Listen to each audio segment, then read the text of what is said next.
Bharatiya Sakshya Adhiniyam 2023. An overview.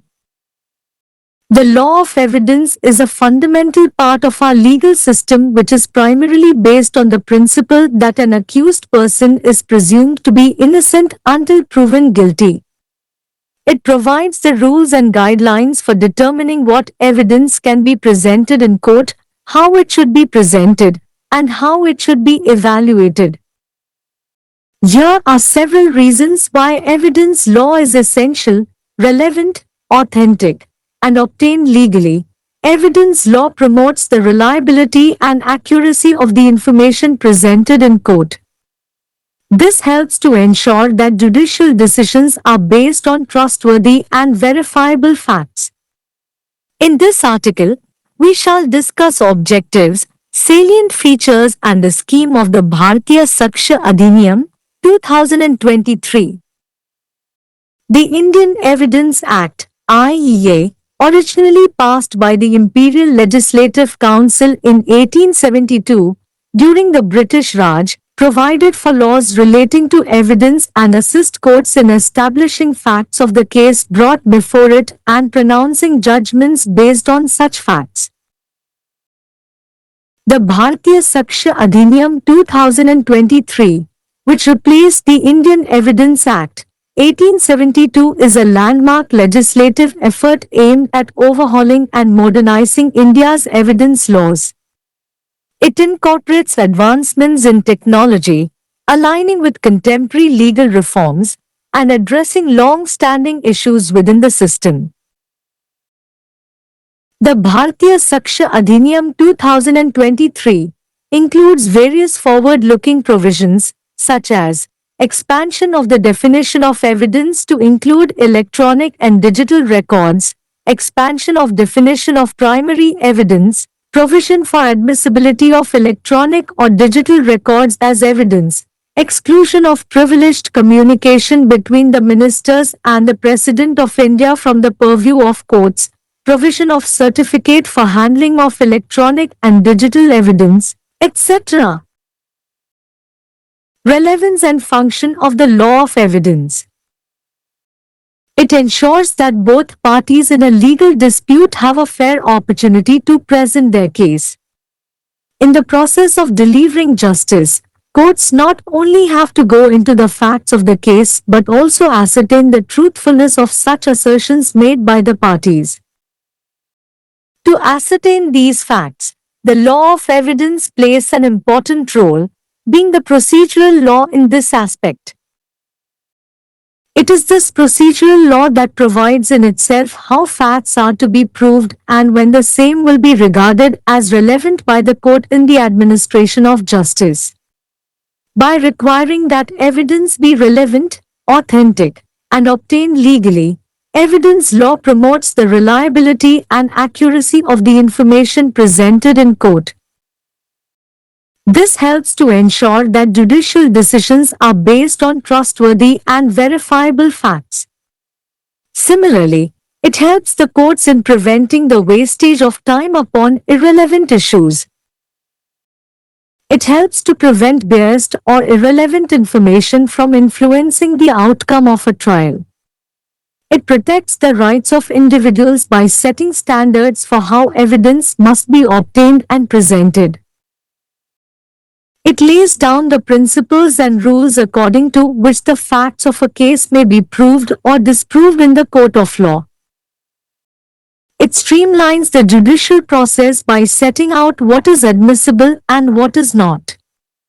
This helps to avoid unnecessary delays and ensures that trials proceed in an orderly and efficient manner. In legal proceedings, there are often competing interests at play.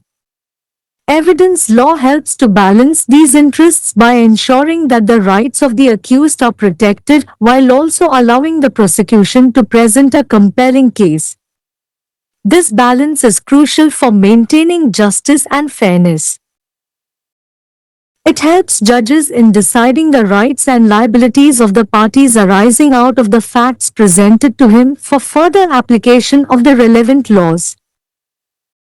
As technology evolves, so does the nature of evidence. Evidence law should be designed to adapt to these changes by incorporating rules for new types of evidence, such as electronic records and digital communications.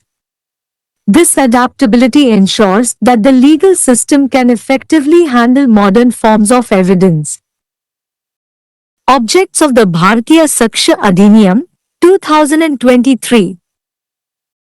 The object behind giving preamble of any act is to indicate the object of the legislature in enacting the act.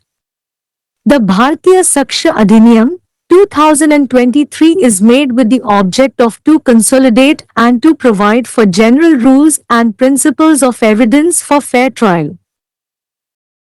In the State Bank of India v. Om Narayan Agrawal, AIR 2011 All 169 case, the court observed that the main function of the rule of evidence is to narrow down the scope of the dispute before the court to the fact relating to that matter which has logical probative value in determining a fact and to prevent giving judgments based on illogical conclusions or prejudices, and as an aid to the administration of justice.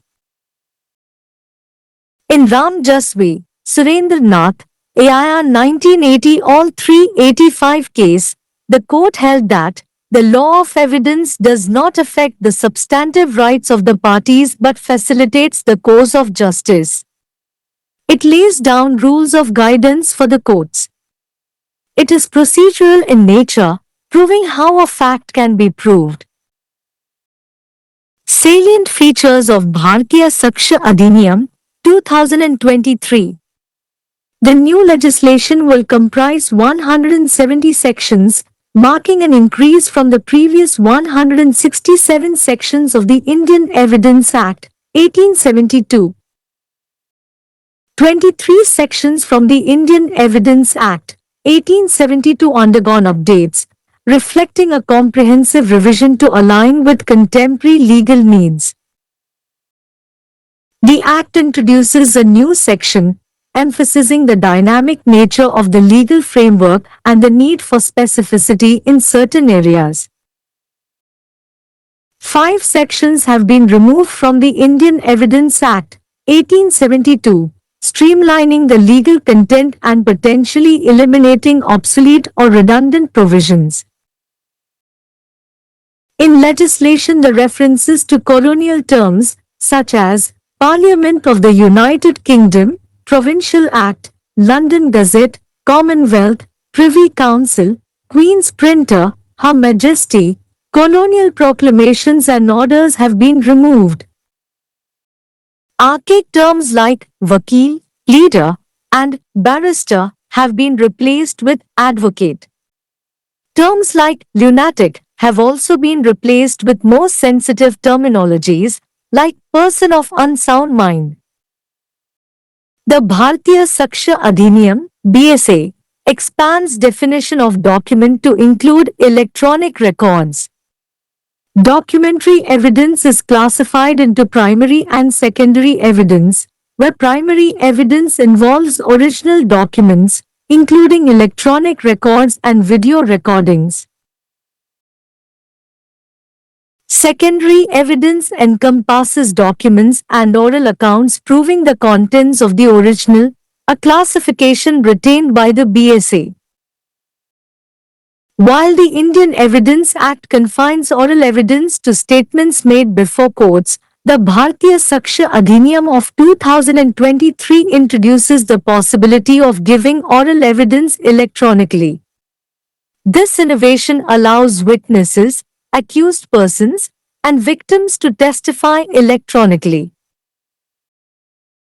Documentary evidence, according to the Bharatiya Sakshya Adhiniyam, now includes information in electronic records stored in various media, expanding to semiconductor memory and communication devices like smartphones and laptops.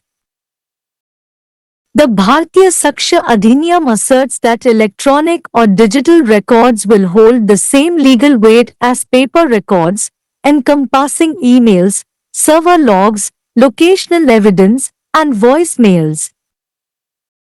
The Bharatiya Sakshya Adhiniyam broadens secondary evidence to include oral and written admissions and testimony from a person skilled in document examination. Additionally, it specifies that secondary evidence may be required not only when the original is inaccessible or destroyed but also when the genuineness of the document is in question. It seeks to put limits on the facts which are admissible and its certification as such in the courts. It includes electronic and digital signature. Addressing joint trials, the Bharatiya Sakshya Adhiniyam clarifies the treatment of a trial involving multiple persons when an accused has absconded or not responded to an arrest warrant.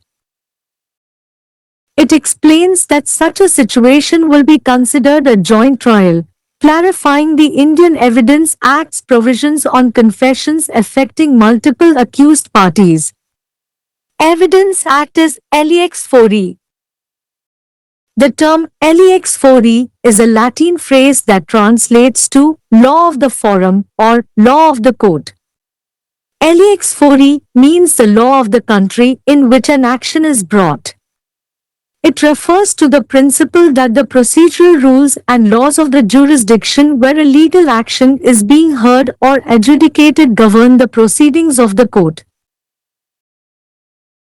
In the context of evidence law, the term Lex Fori implies that the rules and procedures related to the admissibility, presentation, and evaluation of evidence are determined by the laws of the forum or the jurisdiction in which the legal proceedings take place. Thus, the Evidence Act is Lex Fori. It means evidence is one of those matters which are governed by the law of the country in which the proceedings take place, Lex Fori. All questions relating to the admission or rejection of evidence shall be determined by the law of the country where the question arises, where the remedy is sought to be enforced and where the court sits to enforce it. Where evidence is taken in one country in aid of a suit or action in another country, either on ordinary commission or with assistance of local courts, the law applicable to the recording of the evidence would be the law prevailing in the country where the proceeding is going on. For example, a lends money to B in England. They enter into a contract according to the English law. A brings an action against B in a court in India. A tenders evidence to prove his debt which is admissible under the law of England but is inadmissible under the law of India. The evidence is admissible so it cannot be adduced. The principle of Lex Fori underscores the importance of understanding and adhering to the procedural rules of the jurisdiction where legal proceedings are taking place. It ensures consistency and fairness in the application of evidentiary rules within a particular legal system. Applicability of the Bharatiya Sakshya Adhiniyam 2024. Section 1. Short title, Application and Commencement. It is applicable to whole India. According to Section 1, 2 of the Bharatiya Sakshya Adhiniyam 2023, the Act applies to all judicial proceedings in or before any court, including courts martial, but not to affidavits presented to any court or officer, nor to proceedings before an arbitrator. The Act came into force on 1 July 2024.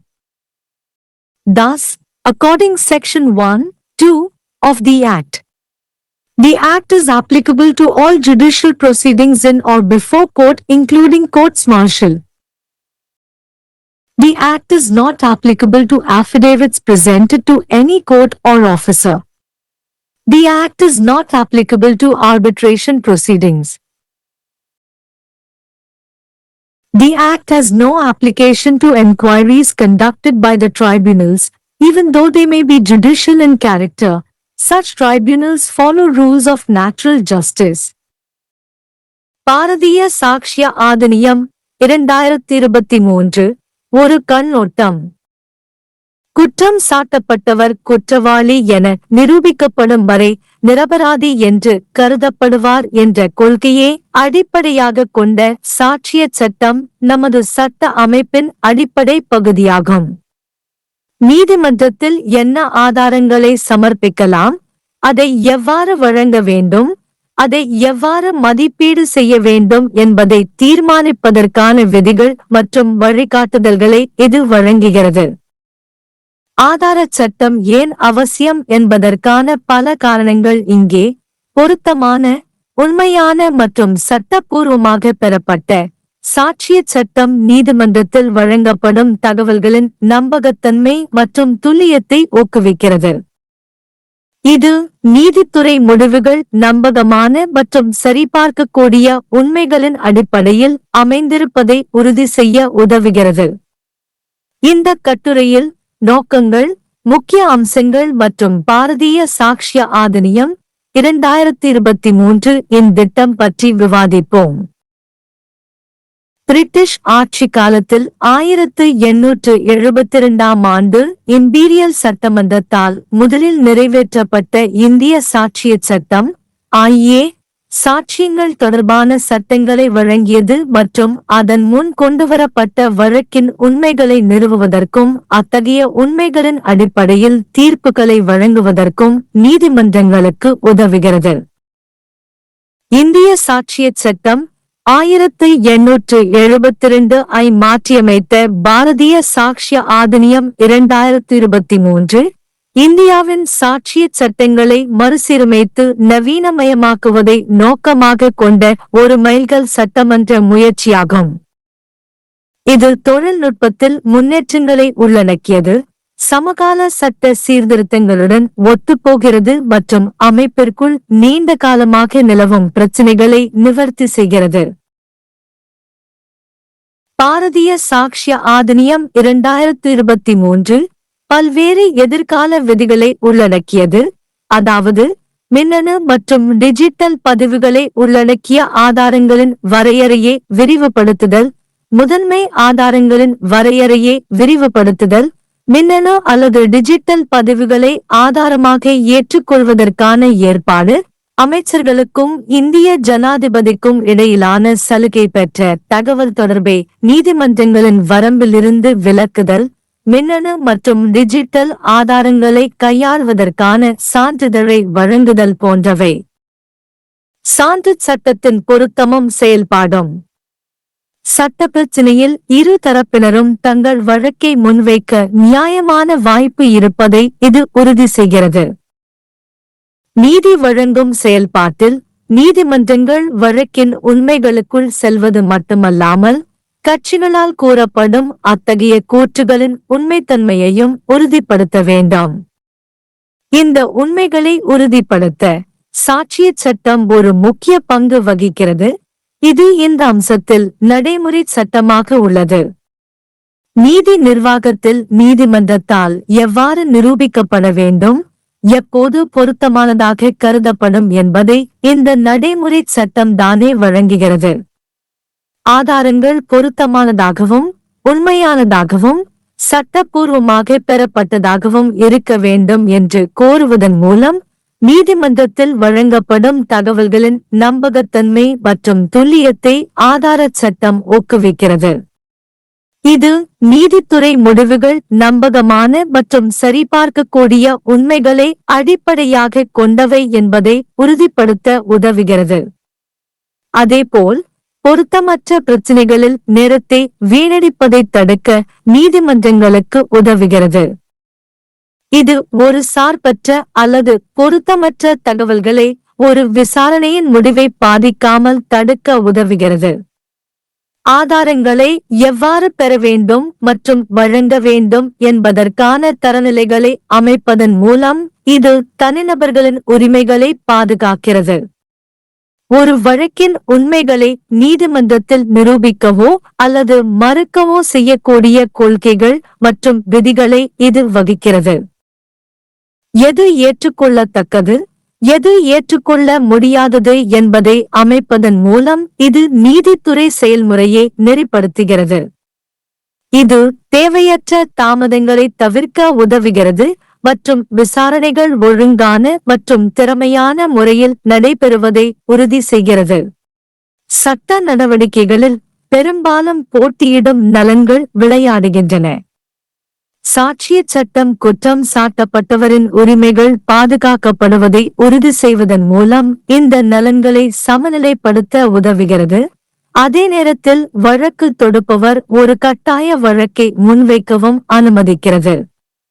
நீதி மற்றும் நியாயத்தை பேணுவதற்கு இந்த சமநிலை மிக முக்கியமானது. தொடர்புடைய சட்டங்களை மேலும் பயன்படுத்துவதற்காக அவருக்கு வழங்கப்பட்ட உண்மைகளிலிருந்து எழும் தரப்பினரின் உரிமைகள் மற்றும் பொறுப்புகளை தீர்மானிப்பதில் நீதிபதிகளுக்கு இது உதவுகிறது.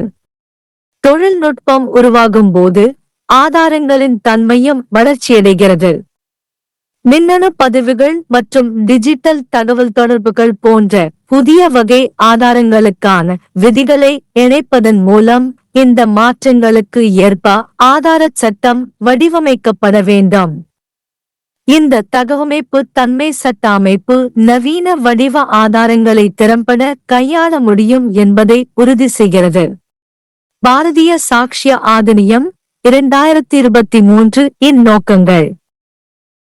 எந்தவொரு சட்டத்தின் முன்னுரையை வழங்குவதன் பின்னணியில் உள்ள நோக்கம் சட்டத்தை இயற்றுவதில் சட்டமன்றத்தின் நோக்கத்தை குறிப்பதாகும். பாரதிய சாக்ஷ்ய ஆதினியம் 2023 நியாயமான விசாரணைக்கான பொதுவான விதிகள் மற்றும் ஆதார கொள்கைகளை ஒருங்கிணைத்து வழங்குவதை நோக்கமாக கொண்டுள்ளது. ஸ்டேட் பேங்க் ஆப் இந்தியா எதிரோம் நரேன் அகர்வால் AIR 2011 ஆல் 169 வழக்கில் சாட்சிய விதியின் முக்கிய செயல்பாடு ஒரு உண்மையை தீர்மானிப்பதில் தர்க்கரீதியான சான்று மதிப்பை கொண்ட அந்த விஷயத்துடன் தொடர்புடைய உண்மைக்கு நீதிமன்றத்தின் முன் உள்ள தகராறின் வரம்பை குறைப்பதும் நியாயமற்ற முடிவுகள் அல்லது தப்பெண்ணங்களின் அடிப்படையில் தீர்ப்புகளை வழங்குவதை தடுப்பதும் நீதி நிர்வாகத்துக்கு உதவி செய்வதும் ஆகும் என்று நீதிமன்றம் குறிப்பிட்டது. ராம் ஜாஸ் எதிர் சுரேந்திர நாத் AIR 1980 ஆல் 385 வழக்கில் சாட்சியச் சட்டம் கட்சிகளின் உண்மையான உரிமைகளை பாதிக்காது, ஆனால் நீதியின் போக்கை எளிதாக்குகிறது என்று நீதிமன்றம் கூறியது. இது நீதிமன்றங்களுக்கான வழிகாட்டுதல் விதிகளை வகிக்கிறது. இது நடைமுறை இயல்புடையது, ஒரு உண்மையை எவ்வாறு நிரூபிக்க முடியும் என்பதை நிரூபிக்கிறது. பாரதிய சாக்ஷ்ய ஆதினியம் 2023 இன் முக்கிய அம்சங்கள். புதிய சட்டம் 170 பிரிவுகளை கொண்டிருக்கும். இது 1872 ஆண்டு இந்திய சாட்சியச் சட்டத்தின் முந்தைய 167 பிரிவுகளிலிருந்து அதிகரிப்பை குறிக்கிறது. இந்திய சாட்சியச் சட்டம் 1872 இன் 23 பிரிவுகள் புதுப்பிக்கப்பட்டன, சமகால சட்ட தேவைகளுக்கு ஏற்ப ஒரு விரிவான திருத்தத்தை பிரதிபலிக்கின்றன. சட்ட கட்டமைப்பின் மாறும் தன்மை மற்றும் சில பகுதிகளில் குறிப்பிட்ட தன்மையின் அவசியத்தை வலியுறுத்தும் ஒரு புதிய பிரிவை இந்த சட்டம் அறிமுகப்படுத்துகிறது.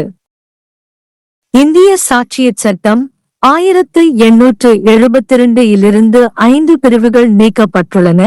இது சட்ட உள்ளடக்கத்தை நெறிப்படுத்துகிறது மற்றும் காலாவதியான அல்லது தேவையற்ற விதிகளை நீக்குகிறது.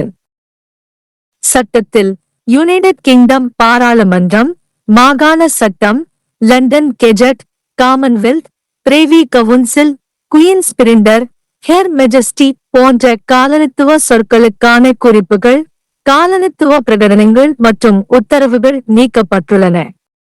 வக்கீல், வழக்கறிஞர் மற்றும் வழக்கறிஞர் போன்ற தொன்மையான சொற்கள் வழக்கறிஞர் என்று மாற்றப்பட்டுள்ளன. பைத்தியக்காரன் போன்ற சொற்களும் மனநிலை சரியில்லாத நபர் போன்ற மிகவும் உணர்திறன் வாய்ந்த சொற்களால் மாற்றப்பட்டுள்ளன.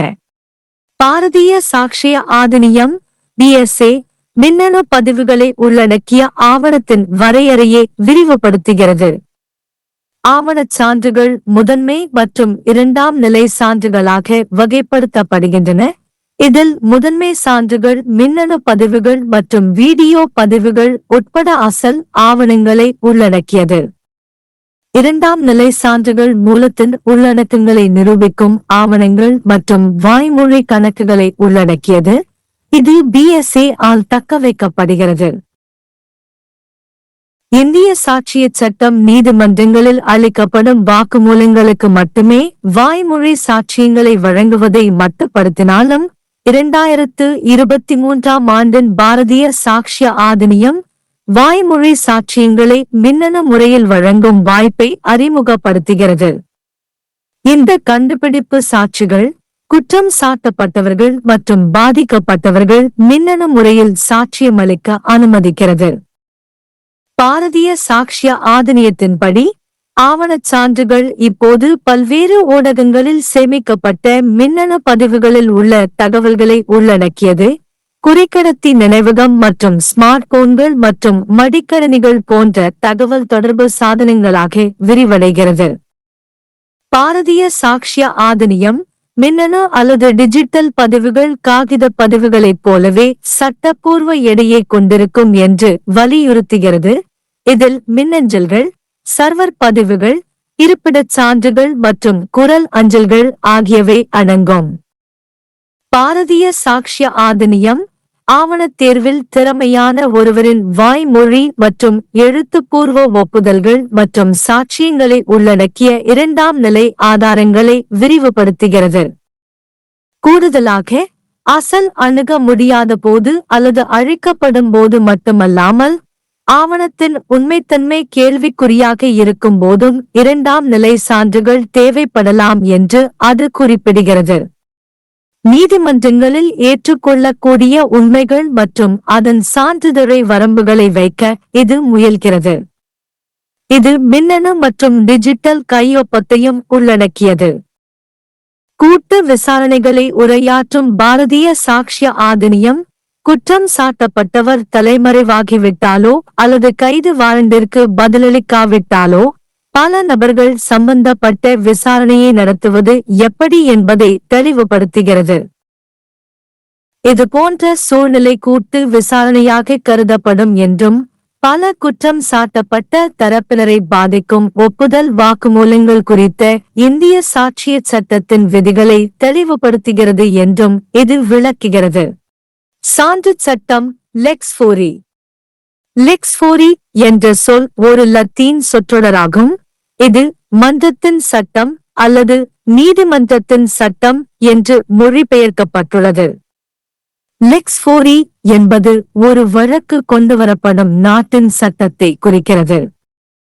ஒரு சட்ட நடவடிக்கை விசாரிக்கப்படும் அல்லது தீர்ப்பளிக்கப்படும் அதிகார வரம்பின் நடைமுறை விதிகள் மற்றும் சட்டங்கள் நீதிமன்றத்தின் நடவடிக்கைகளை நிர்வகிக்கின்றன என்ற கொள்கையை இது குறிக்கிறது.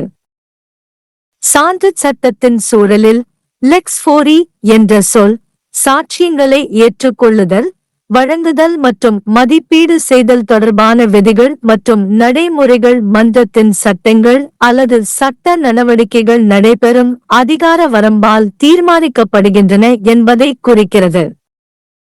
எனவே சாட்சியச் சட்டம் லெக்ஸ் ஃபோரி ஆகும். அதாவது சாட்சியம் என்பது நடவடிக்கைகள் நடைபெறும் நாட்டின் சட்டத்தால் நிர்வகிக்கப்படும் விஷயங்களில் ஒன்றாகும். லெக்ஸ் ஃபோரி சாட்சியங்களை ஏற்றுக்கொள்வது அல்லது நிராகரிப்பது தொடர்பான அனைத்து கேள்விகளும் கேள்வி எழும் நாட்டின் சட்டத்தால் தீர்மானிக்கப்படும். தீர்வு எங்கு செயல்படுத்தப்பட வேண்டும், அதை செயல்படுத்த நீதிமன்றம் எங்கு அமர்ந்திருக்கிறது. ஒரு நாட்டில் ஒரு வழக்கு அல்லது மற்றொரு நாட்டில் நடவடிக்கைக்கு ஆதரவாக சாதாரண கமிஷன் அல்லது உள்ளூர் நீதிமன்றங்களின் உதவியுடன் சாட்சியம் எடுக்கப்பட்டால் சாட்சியங்களை பதிவு செய்வதற்கு பொருந்தும் சட்டம் நடவடிக்கை நடைபெறும் நாட்டில் நடைமுறையில் உள்ள சட்டமாக இருக்கும். உதாரணமாக, இங்கிலாந்தில் B-க்கு பணம் கடன் கொடுக்கிறார். அவர்கள் ஆங்கில சட்டத்தின்படி ஒரு ஒப்பந்தத்தில் நுழைகிறார்கள். இந்தியாவில் உள்ள ஒரு நீதிமன்றத்தில் B-க்கு எதிராக வழக்கு தொடுக்கிறார். ஒரு நபர் தனது கடனை நிரூபிக்க ஆதாரங்களை வழங்குகிறார். இது இங்கிலாந்து சட்டத்தின் கீழ் ஏற்றுக்கொள்ளத்தக்கது, ஆனால் இந்திய சட்டத்தின் கீழ் ஏற்றுக்கொள்ள முடியாதது. ஆதாரங்கள் ஏற்றுக்கொள்ளத்தக்கவை, எனவே அதை சேர்க்க முடியாது. லெக்ஸ் ஃபோரி என்ற கொள்கை சட்ட நடவடிக்கைகள் நடைபெறும் அதிகார வரம்பின் நடைமுறை விதிகளை புரிந்துகொள்வதன் மற்றும் கடைப்பிடிப்பதன் முக்கியத்துவத்தை அடிக்கோடிட்டு காட்டுகிறது. இது ஒரு குறிப்பிட்ட சட்ட அமைப்பிற்குள் சாட்சிய விதிகளை பயன்படுத்துவதில் நிலைத்தன்மையையும் நியாயத்தையும் உறுதி செய்கிறது. பாரதிய சாக்ஷிய ஆதினியம் 2024 இன் பொருந்தக்கூடிய தன்மை.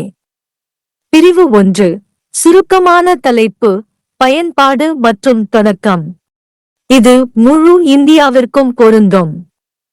பாரதிய சாக்ஷிய ஆதினியம் 2023 இன் பிரிவு 1, 2 இன் படி இந்த சட்டம் எந்தவொரு நீதிமன்றத்திலும் அல்லது அதற்கு முன்பாகவும் உள்ள அனைத்து நீதித்துறை நடவடிக்கைகளுக்கும் பொருந்தும், இதில் இராணுவ நீதிமன்றம் உட்பட.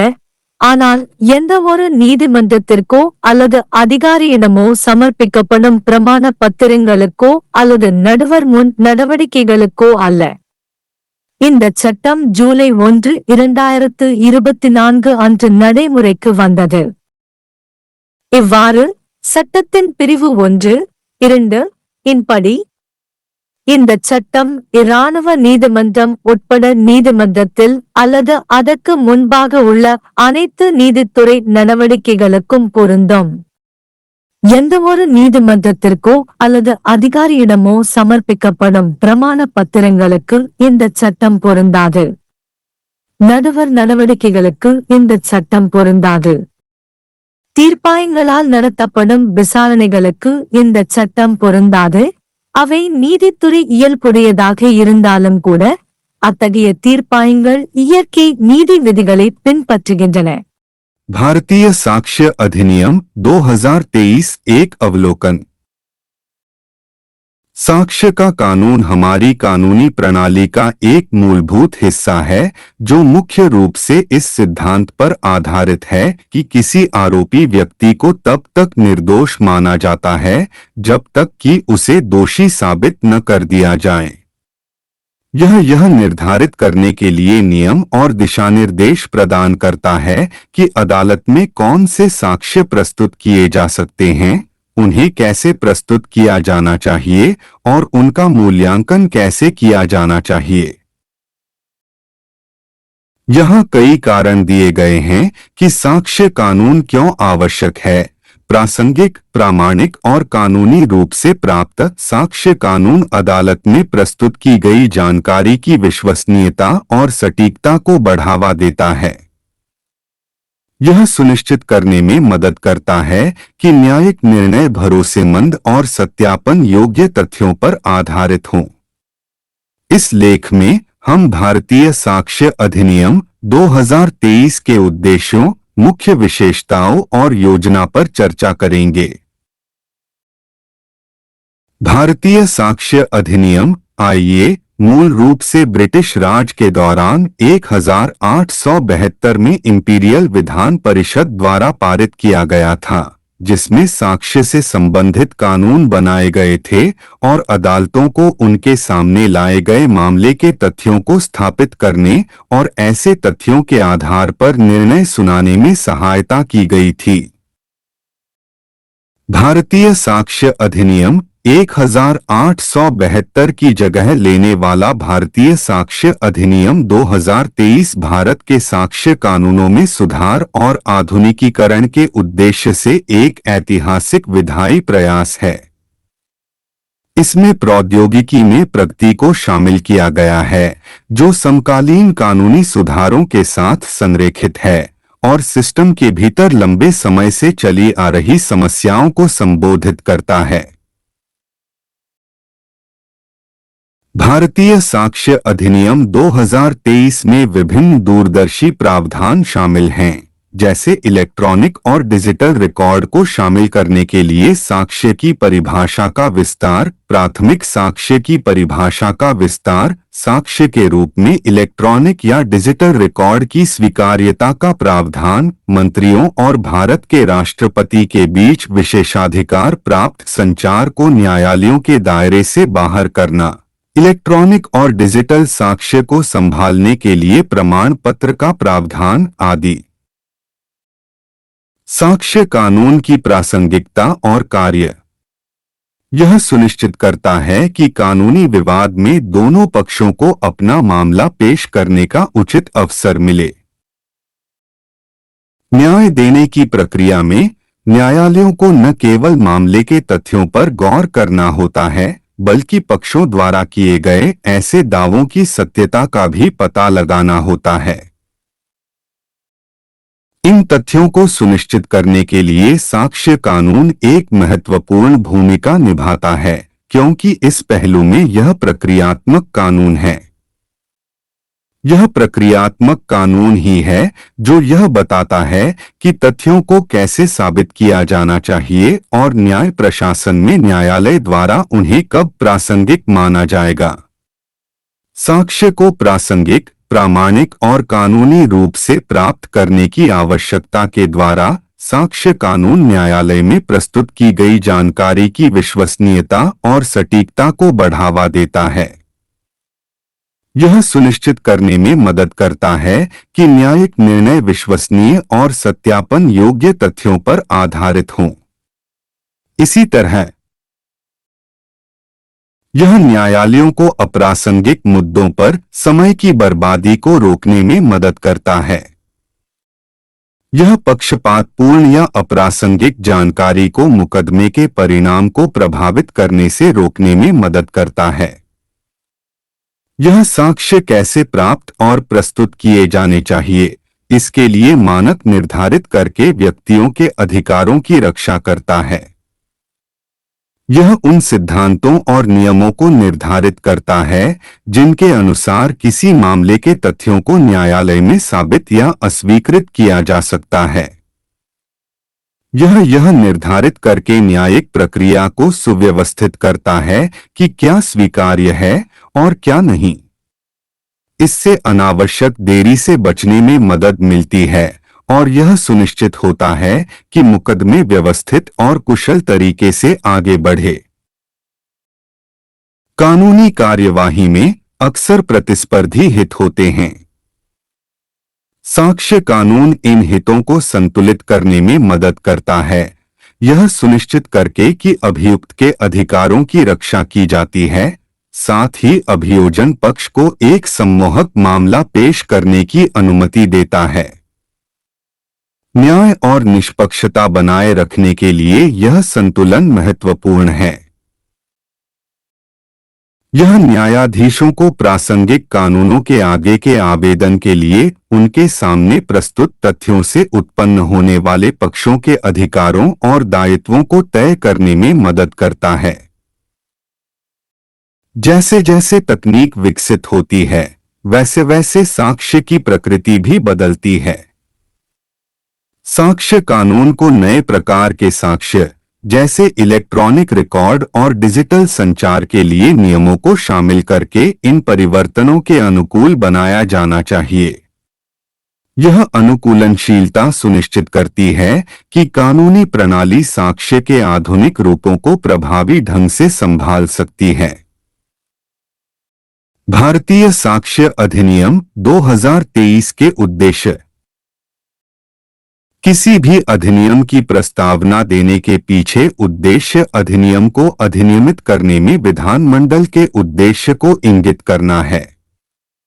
भारतीय साक्ष्य अधिनियम 2023 का उद्देश्य निष्पक्ष सुनवाई के लिए साक्ष्य के सामान्य नियमों और सिद्धांतों को समेकित करना और उन्हें प्रदान करना है। स्टेट बैंक ऑफ इंडिया बनाम ओम नारायण अग्रवाल AIR 2011 ऑल 169 मामले में न्यायालय ने देखा कि साक्ष्य के नियम का मुख्य कार्य न्यायालय के समक्ष विवाद के दायरे को उस मामले से संबंधित तथ्य तक सीमित करना है जिसका तथ्य निर्धारित करने में तार्किक सत्यापन मूल्य है और अतार्किक निष्कर्षों या पूर्वाग्रहों के आधार पर निर्णय देने से रोकना और न्याय प्रशासन में सहायता करना है। राम जस बनाम सुरेंद्र नाथ AIR 1980 और 385 मामले में न्यायालय ने माना कि साक्ष्य का कानून पक्षकारों के मौलिक अधिकारों को प्रभावित नहीं करता बल्कि न्याय की प्रक्रिया को सुगम बनाता है। यह न्यायालयों के लिए मार्गदर्शन के नियम निर्धारित करता है। यह प्रकृति में प्रक्रियात्मक है, जो यह साबित करता है कि किसी तथ्य को कैसे साबित किया जा सकता है। भारतीय साक्ष्य अधिनियम 2023 की मुख्य विशेषताएं। नए कानून में 170 धाराएं शामिल होंगी, जो भारतीय साक्ष्य अधिनियम 1872 की पिछली 167 धाराओं से अधिक हैं। भारतीय साक्ष्य अधिनियम 1872 की 23 धाराओं में अद्यतन किया गया, जो समकालीन कानूनी आवश्यकताओं के साथ संरेखित करने के लिए एक व्यापक संशोधन को दर्शाता है। अधिनियम में एक नई धारा पेश की गई है, जो कानूनी ढांचे की गतिशील प्रकृति और कुछ क्षेत्रों में विशिष्टता की आवश्यकता पर जोर देती है। भारतीय साक्ष्य अधिनियम 1872 से 5 धाराएं हटा दी गई हैं, जिससे कानूनी विषय वस्तु सरल हो गई है और अप्रचलित या अनावश्यक प्रावधानों को समाप्त करने की संभावना है। कानून में औपनिवेशिक शब्दों के संदर्भ हटा दिए गए हैं, जैसे कि यूनाइटेड किंगडम की संसद, प्रांतीय अधिनियम, लंदन राजपत्र, राष्ट्रमंडल, प्रिवी काउंसिल, रानी का प्रिंटर, महामहिम, औपनिवेशिक उद्घोषणाएं और आदेश। वकील, लीडर और बैरिस्टर जैसे पुराने शब्दों को अधिवक्ता से बदल दिया गया है। पागल जैसे शब्दों को भी विक्षिप्त दिमाग वाला व्यक्ति जैसी अधिक संवेदनशील शब्दावली से बदल दिया गया है। भारतीय साक्ष्य अधिनियम BSA ने इलेक्ट्रॉनिक रिकॉर्ड को शामिल करने के लिए दस्तावेज की परिभाषा का विस्तार किया है। दस्तावेजी साक्ष्य को प्राथमिक और द्वितीयक साक्ष्य में वर्गीकृत किया गया है, जहां प्राथमिक साक्ष्य में इलेक्ट्रॉनिक रिकॉर्ड और वीडियो रिकॉर्डिंग सहित मूल दस्तावेज शामिल हैं। द्वितीयक साक्ष्य में मूल की सामग्री को साबित करने वाले दस्तावेज और मौखिक विवरण शामिल हैं। यह वर्गीकरण BSA द्वारा बनाए रखा गया है। जबकि भारतीय साक्ष्य अधिनियम मौखिक साक्ष्य को न्यायालयों के समक्ष दिए गए बयानों तक सीमित रखता है, 2023 का भारतीय साक्ष्य अधिनियम इलेक्ट्रॉनिक रूप से मौखिक साक्ष्य देने की संभावना पेश करता है। यह नवाचार गवाहों, अभियुक्तों और पीड़ितों को इलेक्ट्रॉनिक रूप से गवाही देने की अनुमति देता है। भारतीय साक्ष्य अधिनियम के अनुसार दस्तावेजी साक्ष्य में अब विभिन्न मीडिया में संग्रहित इलेक्ट्रॉनिक रिकॉर्ड में जानकारी शामिल है, जो सेमीकंडक्टर मेमोरी और स्मार्टफोन और लैपटॉप जैसे संचार उपकरणों तक विस्तारित है। भारतीय साक्ष्य अधिनियम का दावा है कि इलेक्ट्रॉनिक या डिजिटल रिकॉर्ड का कानूनी महत्व कागजी रिकॉर्ड के समान ही होगा, जिसमें ईमेल, सर्वर लॉग, स्थान संबंधी साक्ष्य और वॉयस मेल शामिल हैं। भारतीय साक्ष्य अधिनियम द्वितीयक साक्ष्य को व्यापक बनाता है, जिसमें दस्तावेज परीक्षण में कुशल व्यक्ति से मौखिक और लिखित स्वीकारोक्ति और गवाही शामिल है। इसके अतिरिक्त यह निर्दिष्ट करता है कि द्वितीयक साक्ष्य की आवश्यकता न केवल तब हो सकती है जब मूल अप्राप्य या नष्ट हो गया हो, बल्कि तब भी जब दस्तावेज की वास्तविकता पर सवाल हो। यह न्यायालयों में स्वीकार्य तथ्यों और उनके प्रमाणन पर सीमाएं निर्धारित करने का प्रयास करता है। इसमें इलेक्ट्रॉनिक और डिजिटल हस्ताक्षर शामिल हैं। संयुक्त परीक्षणों को संबोधित करते हुए भारतीय साक्ष्य अधिनियम एकाधिक व्यक्तियों से जुड़े मुकदमे के उपचार को स्पष्ट करता है जब कोई अभियुक्त फरार हो जाता है या गिरफ्तारी वारंट का जवाब नहीं देता है। यह बताता है कि ऐसी स्थिति को संयुक्त परीक्षण माना जाएगा जिसमें कई अभियुक्त पक्षों को प्रभावित करने वाले स्वीकारोक्ति पर भारतीय साक्ष्य अधिनियम के प्रावधानों को स्पष्ट किया गया है। साक्ष्य अधिनियम लेक्स फोरी है। लेक्स फोरी शब्द लैटिन भाषा का एक मुहावरा है जिसका अनुवाद फोरम का कानून या न्यायालय का कानून होता है। लेक्स फोरी का अर्थ है उस देश का कानून जिसमें कोई मुकदमा लाया जाता है। यह उस सिद्धांत को संदर्भित करता है कि उस क्षेत्राधिकार के प्रक्रियात्मक नियम और कानून जहां कोई कानूनी मुकदमा सुना जा रहा है या उस पर निर्णय लिया जा रहा है, न्यायालय की कार्यवाही को नियंत्रित करते हैं। साक्ष्य कानून के संदर्भ में लेक्स फोरी शब्द का अर्थ है कि साक्ष्य की स्वीकार्यता, प्रस्तुति और मूल्यांकन से संबंधित नियम और प्रक्रियाएं फोरम या उस क्षेत्राधिकार के कानूनों द्वारा निर्धारित की जाती हैं जिसमें कानूनी कार्यवाही होती है। इस प्रकार साक्ष्य अधिनियम लेक्स फोरी है। इसका अर्थ है कि साक्ष्य उन मामलों में से एक है जो उस देश के कानून द्वारा शासित होते हैं जिसमें कार्यवाही होती है। लेक्स फोरी साक्ष्य की स्वीकृति या अस्वीकृति से संबंधित सभी प्रश्न उस देश के कानून द्वारा निर्धारित किए जाएंगे जहां प्रश्न उठता है, जहां उपाय लागू करने की मांग की जाती है और जहां न्यायालय इसे लागू करने के लिए बैठता है।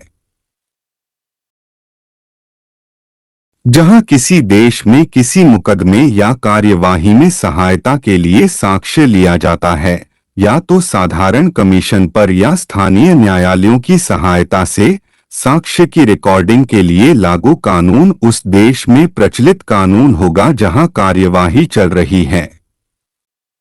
उदाहरण के लिए ए इंग्लैंड में बी को पैसे उधार देता है।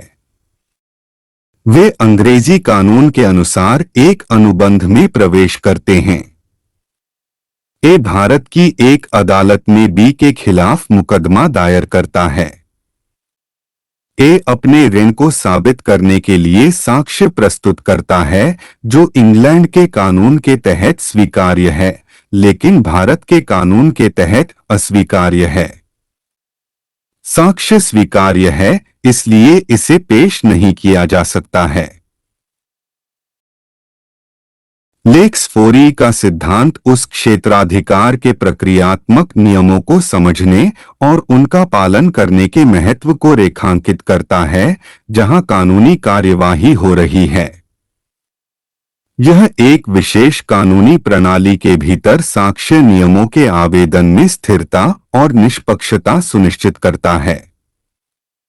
भारतीय साक्ष्य अधिनियम 2024 की प्रयोज्यता धारा 1 संक्षिप्त शीर्षक आवेदन और प्रारंभ यह पूरे भारत पर लागू है। भारतीय साक्ष्य अधिनियम 2023 की धारा 1-2 के अनुसार यह अधिनियम किसी भी न्यायालय में या उसके समक्ष सभी न्यायिक कार्यवाहियों पर लागू होता है जिसमें कोर्ट मार्शल भी शामिल है, लेकिन किसी न्यायालय या अधिकारी के समक्ष प्रस्तुत हलफनामों पर या मध्यस्थ के समक्ष कार्यवाही पर लागू नहीं होता। यह अधिनियम 1 जुलाई 2024 को लागू हुआ। इस प्रकार अधिनियम की धारा 1-2 के अनुसार यह अधिनियम न्यायालय में या उसके समक्ष सभी न्यायिक कार्यवाहियों पर लागू होता है जिसमें कोर्ट मार्शल भी शामिल है। यह अधिनियम किसी भी न्यायालय या अधिकारी के समक्ष प्रस्तुत हलफनामों पर लागू नहीं होता। यह अधिनियम मध्यस्थता कार्यवाही पर लागू नहीं होता। यह अधिनियम न्यायाधिकरणों द्वारा की जाने वाली जांचों पर लागू नहीं होता, भले ही वे न्यायिक प्रकृति के हों। ऐसे न्यायाधिकरण प्राकृतिक न्याय के नियमों का पालन करते हैं।